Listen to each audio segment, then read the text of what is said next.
Hi there, Mandy Friedman here, licensed professional clinical counselor, clinically certified domestic violence counselor, clinically certified trauma professional, creator of SNAP, survivors of narcissistic and abusive personalities, with Sarah Morehart, licensed professional counselor at Claremont Mental Health. We're talking about Taylor Swift lyrics that have the theme of relational trauma. We've been going through our top 5. Sarah has her top 5. I have my top 5. We're at number 2. Sarah, what's your number 2 song that Taylor Swift wrote that reminds you of relational trauma? Well, Mandy, I'm glad you asked. My number 2 is LOML. This song, it illustrates the damage caused by the idealization phase, and in particular, love bombing. Now, I'm mentioning love bombing here, and my caveat to this is there's no way we can prove love bombing in the subject because we don't know the intent. In order for it to mean love bombing, there has to be manipulative intent. However, this song, I feel, very accurately describes the feeling of being love bombed by the narrator of the song who's experiencing this. The disappointment of broken, unnecessary promises just is sprinkled all throughout this song. Some of the lyrics that I feel like really capture that idealization and love bombing is the lyric, "I thought I was better safe than starry-eyed." This idea of being starry-eyed, being this kind of idealized romantic version of like, oh, that's what love is supposed to feel, this starry-eyed feeling. And with love bombing, it's like, you gave me that. And that's powerful. That's a powerful feeling. But I thought I was better safe than starry-eyed. It's like, wow, okay, so safe is actually not starry-eyed. Whoa. And I think this is in the chorus. It's legendary. You and I go from one kiss to getting married. Let's just jump right away to these big promises, and we're going to say it's legendary. That is just textbook, like, idealization phase. The lyric that's repeated multiple times throughout the song that is a really good description of love bombing is, "You said I'm the love of your life about 1,000,000 times." About 1,000,000 times you said that. When we switch to realizing in the song that this relationship ended and that there's been a huge loss here, you realize how horrible and just devastating it is to realize that all of this was not real and true. All of this love bombing, all this beautiful, starry-eyed, all these stories that were being told were not true. And the narrator says, "A con man sells a fool a get love quick scheme." So the narrator is left feeling like a fool, left feeling like stupid. In the end of the song, she says, "I'm combing through the braids of lies. I'll never leave, never mind." It's almost like it feels like it all ended in just this instant. And there's these broken promises that are just happening they're so, again, she says at the end of the song, it was momentary, it was unnecessary. There's a line where it says, "Talking rings and talking cradles." The subject of the song knew that those things, those promises for the future, were important to this narrator. And then yet in an instant, it's all gone. Something counterfeits dead. There's this moment where at the end they say, "Dancing phantoms on the terrace, are they secondhand embarrassed that I can't get out of bed because something counterfeits dead?" There's an almost feeling when you've been love bombed like this and it ends so quickly where you feel like a fool and you're like, am I even allowed to grieve something that was just fake? This was just counterfeit. That question, that confusion involved in that grieving can complicate the healing process and make it harder for those wounds to heal healthily. Because there's all that confusion and that, oh, did that even happen? Am I even allowed to feel sad about this when it was all a lie? It was all fake? This song really gets me thinking. And I think that the narrator at the end affirms that they are allowed to grieve this by switching LOML from love of my life to loss of my life. The end of the song, the narrator says, "You're the loss of my life." That, I think, is a strong, powerful statement of acknowledging, yes, this is a loss, and yes, I am allowed to grieve it, even though earlier in the song, the narrator seems to question if she's allowed to grieve it. So, Mandy, what are your thoughts? Are we going to cry today? There is so much in this song that is so real and rings so true, again, with something that's very difficult to describe, that we see happen to people and that they experience, but it happens in our minds and behind closed doors, and it happens in intimate moments, pillow talk or a late night text, or something that is going on between two people that there's not really an audience for, and trying to sort through what is real and what is not real, and how difficult that can be. You are talking about love bombing, and I think that's exactly what this is about. A version of love bombing is called future faking, where somebody makes you believe that you're aiming for a future together, or some kind of an arrangement that's going to happen in the future, that we're going to go great places together, that we're going to achieve amazing things. I'm going to do this for you. We're going to set these goals, and it takes you on a joyride. So there's the mention of the get rich quick scheme, get love quick scheme. Right. It is a get love quick scheme. It's a way that someone who enjoys those feel good chemicals, they like the hunt, they like the chase, they like the admiration, the awe, of someone looking at them like that they're amazing. So they come in like the winds of fate, and that this is something that is destiny. You're not like anyone I've ever met. And I've never talked about rings and cradles with anyone before. It's you, you're special, and we were meant to be together. You're the love of my life. And what that does is it lights up our brain with those feel-good chemicals that, we're just like the warm and fuzzy stuff. And the person who is painting this picture also gets those feel-good chemicals. They also get something out of catching you and reeling you in, and seeing how that they can get all of your attention so quickly. Moving really fast in a relationship feels good. It feels like we're in a movie. It feels like we're meant to be. Like I said, there's like destiny happening. The other thing that gets mentioned is that the subject tells her that she has reformed him. That's another way of having this version of love bombing that's called the manufactured soulmate. So we have future faking, we have the manufactured soulmate. So this person, again, they like this beginning parts of the relationship where you can say, me too, I read that book too. In another song, we hear a reference to, I've already read all the books beside your bed. So she also admits to being a mastermind and understanding how that when you really like someone, there are ways that you can let them know that you like them. And that is to figure out what they are interested in and then learn about that so that you have something in common to talk about. I don't think that's what she's not talking about future faking. She's not talking about a manufactured soulmate when she refers to herself in another song in a similar way. I feel like that's almost a tongue-in-cheek reference. But in this particular situation, that's exactly what this person is doing, is they're manufacturing a relationship that isn't real. They have come in and misrepresented themselves and their intentions, and she fell for it, as so many people have. And then you feel, like you said, that grief and shame over having been fooled, wondering how sad, can I grieve this? And how did I fall for this? And just feeling like you've been duped. It's a common tactic that is used by manipulative people. And sometimes it's just, they like that feel-good feeling. And that's really all they want. And past that, they're not really giving it a whole lot more thought. Remember in the last video, we talked about drilling the safe, and I'm saying, go ahead and drill. There's nothing in there. Sometimes somebody might think that this is a relationship, that love bombing is how you get the girl, that you win her that way. You push for something, you give only your best side so that she thinks that you're a certain person.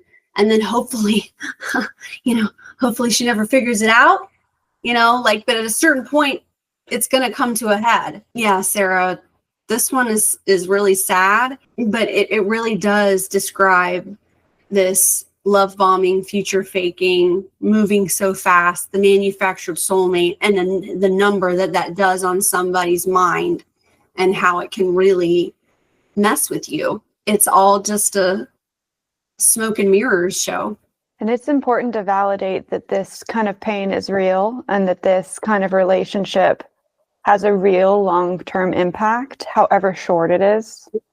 There's this feeling of like, because people from the outside view it as this blip in my life, or they almost maybe viewed it as like, oh, that's not going anywhere, that this isn't like a valid thing I should mourn versus mourning a 10-year relationship. Everyone gets that. There's another song on this same album, Down Bad, that I think refers to the same relationship dynamic, where she says, they'll say I'm nuts if I talk about the existence of you.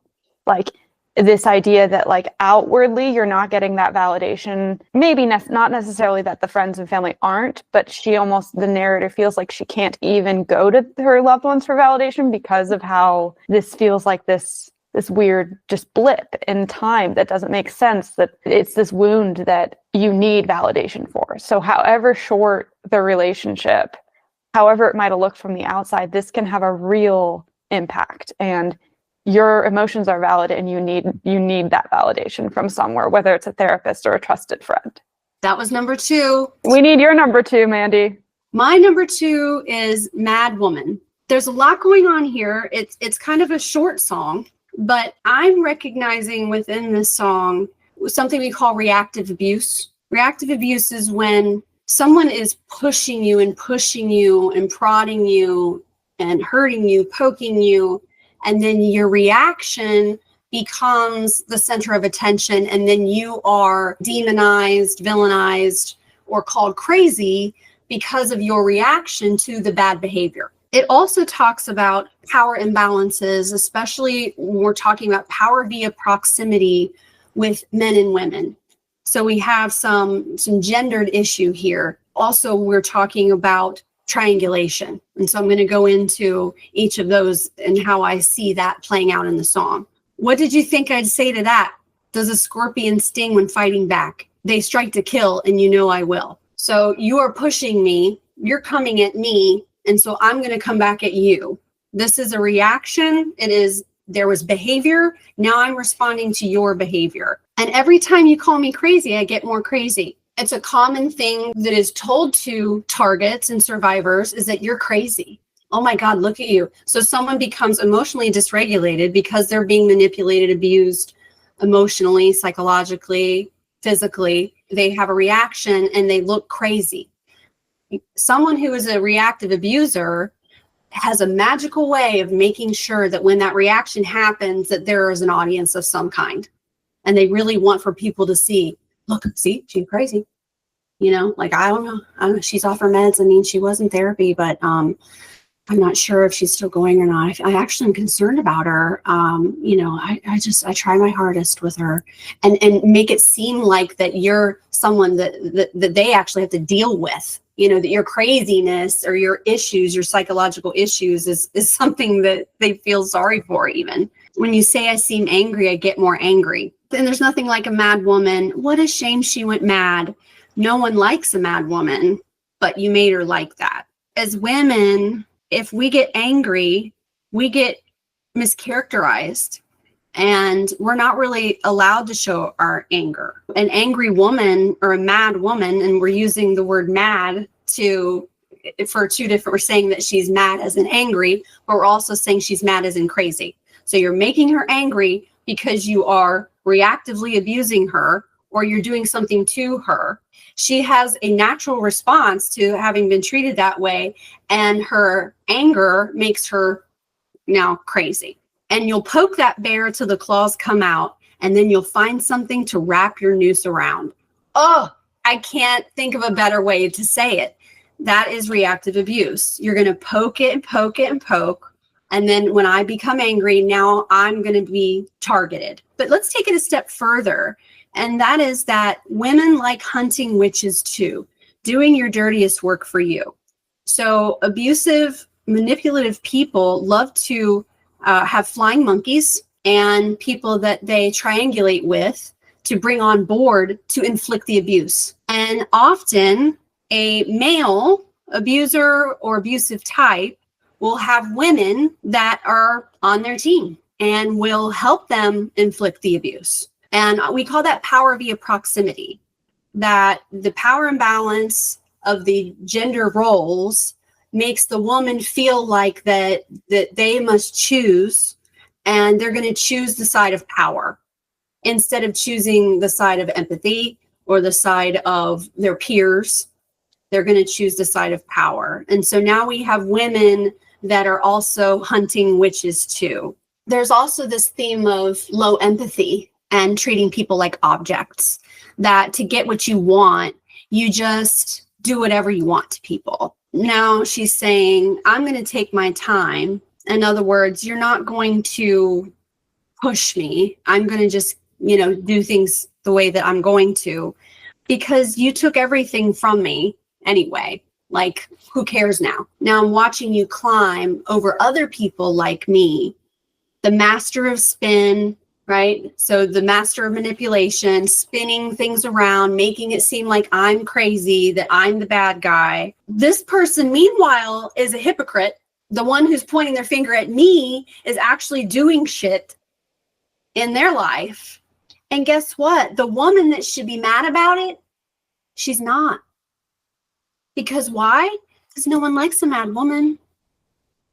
The narrator is able to identify with that woman and understand why the woman is not standing up for what's right, is because they'll be persecuted the way that the narrator is being persecuted. And I find that to be just a really amazing level of emotional intelligence and awareness, that on one hand, I see that I can see that wanting me dead has really brought you two together. Like, I know this person is targeting me, but I also understand why they're choosing the side that they're choosing, because women are pigeonholed into certain roles and we only have a few options to choose from. Sarah, what did this song do for you? This triangulation you're talking about at the end of the song, when she says she should be mad, should be scathing like me, it just makes me think about how when you're in recovery from a toxic relationship and then you see them get into a new relationship, or you see whoever was the overlap person with you in that dynamic is still with them. I often hear from clients that feeling of, oh, I feel like I should warn them. I feel like I should help them not be in the situation. And that's because they're empathetic and they want to see some healing come from what they experienced and be able to pass on their knowledge of how toxic this person is and help the other save the other person. They're an empathetic person. But in reality, when they're in it, you can't really say anything to make a difference. What you were saying about the flying monkeys, beware of the flying monkeys, that's why it's so important to really stop and pause before going and having that moment where you contact the new partner. Not to saying it's always the wrong call, but because you could be putting yourself at risk by contacting that new partner because of the beware of flying monkeys. The way that someone who's a toxic, abusive person will use the people in their sphere to get at you, even when you've gone fully non-contact from the toxic person. So I don't know if that was a tangent, but it just made me think of that when you were talking about this triangulation dynamic. I'm kind of extrapolating from what's actually going on in the song, but it really made me think of these patterns we see in survivors. Now, also remember that narcissistically abusive people like to choose partners who are, open and willing to endure the things that they're going to inflict. So they choose specific people based on their good qualities. And sometimes the good quality is that they're very empathetic and supportive, and they believe you, that they see the best in everyone. And something that I've seen happen is maybe a client of mine is dating someone new. And this person, guess what? They have a crazy ex. And guess what else? She's keeping the kids from him. And she's crazy and awful. And, all he wants is to have time with his kids. And she's just making everything difficult. And he misses them and wants to be with them. And so he enlists this kind of pathetic soul to help him fight his fight thinking that he's the victim, thinking that this crazy ex has made his life a living hell and kept the kids from him, and will fight in his army on the front lines for him, thinking that she's on the right side of things. Fast forward, guess what? It was not true.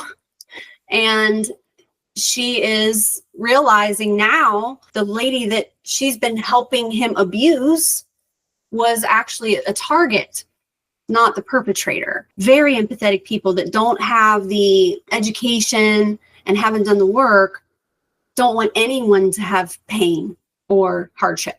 They feel sorry for everyone, including the perpetrators. And so they will defend them. Every single serial killer, every single serial abuser, with mountains of evidence showing them being abusive on the world stage, in the White House, from the pulpit, people in positions of power, men in positions of power, will always have a circle of people that will defend them to the death, no matter what they do. And often they are very empathetic people. It's not necessarily that they're also evil and they want to be evil alongside of them. They're there too, don't get me wrong. Those vultures come swooping in. But you'll also find actually genuinely good-hearted people that are just on the wrong side of things because they feel sorry for someone that they've been through. But, you know, he was abused as a child. He doesn't mean it. He doesn't mean it. Even though he was abusive and said horrible things about giant populations of people that are being persecuted and was like, yeah, let's roast them. And then something bad happens to him and we're all like, good, because maybe they deserve it. That highly empathetic person is going to rescue everyone from the consequences of their bad behaviors. They don't want to see someone suffer, even if they, I'm saying it, deserve it. So when you see women supporting bad men, it doesn't necessarily mean that they're bad women. Sometimes they're good women thinking that they're doing the right thing. Now, that's a pretty direct gendered commentary that I just gave that not everyone would agree with. So these are my opinions. The song Mad Woman just reminds me of how limiting our roles are as women, and that we are often in a position of having to choose what side we're on because we aren't in the position of power. And if we don't choose the position of power, it feels like we're putting ourselves in harm's way, even though the more powerful entity is the more harmful one. Yeah. And I just want to continue to just hammer home what you had said about anger and femininity and how it feels like as women, we're not allowed to be angry. What you'll notice in the song is she uses natural metaphors, which is a really good decision. She uses, does the scorpion sting when fighting back? Or you poke that bear, the claws come out. And I think what this does is really helpful is it highlights her argument that it's natural that I would be angry. It's natural that this would make me crazy, versus the patriarchal view, that the internalized patriarchy that happens is, as women, we often feel like it's not in our nature to be angry. It's not feminine to be angry. We're not allowed to be angry. But in reality, she's flipping that on its head. She's saying, actually, no. Natural to be angry. When you poke the bear, the claw's going to come out. When you mess with the scorpion's going to sting. So I love that she just uses that and subverts expectations there. Oh, there's so much to say about this song. I know, right? This is a good one. I listened to this one over and over again, and it just speaks to me and so much that she's talking about. But it is a very gendered topic, and also has to do with that flipping the script and saying, you know, the master of spin, we're going to say this person is crazy instead of, no, they're just having a response to being mistreated. Okay, Sarah, that was number 2. We'll see you back here for number 1. Thanks for watching or listening. Bye-bye.